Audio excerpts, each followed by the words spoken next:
ഇന്നു മരവിച്ചു നിൽക്കുന്നു ഭാരതം. എന്നു മാറുമീ നെഞ്ചിലെ നൊമ്പരം. കരളിലെരിയുന്ന തീക്കനൽ കൂനയിൽ ജ്വാലയായി ഉയരട്ടെ ബാബരി ഓർമ്മകൾ. ഇതോ ഭാരത നാടിന്റെ നീതി, എങ്കിൽ ഞങ്ങളിലില്ല പരാതി.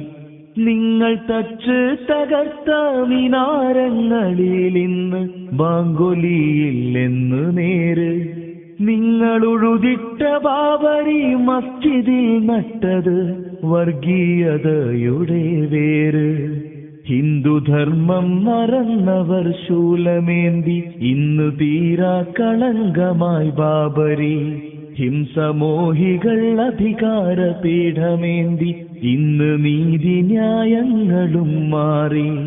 നെഞ്ചിൽ കൈവച്ചു പറയട്ടെ, നെഞ്ചിൽ കൈവച്ചു പറയട്ടെ ഭാരതാംബേ, ഇത് ഗാന്ധിയുടെ കനവിലെ ഇന്ത്യയല്ല.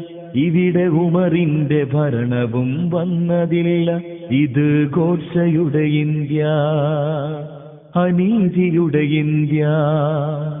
രാജ്യസ്നേഹം തുളുമ്പുന്ന മാപ്പിള മക്കളൊരു പ്രതികാരവും പകരം ചെയ്തതില്ല. അത് ഞങ്ങൾ പഠിച്ചൊരു മാർഗമല്ല, മുത്ത് നബിയോർ പഠിപ്പിച്ച ദീനതല്ല. പറയൂ ഇന്ത്യയിലാരാണു തീവ്രവാദി, അതിനുത്തരം പറയുന്നു ബാബരി. പറയൂ ഇന്ത്യയിലാരാണു തീവ്രവാദി, അതിനുത്തരം പറയുന്നു ബാബരി. അതിനുത്തരം പറയുന്നു ബാബരി. മുഹമ്മദ് ഷാ, നാദാപുരം.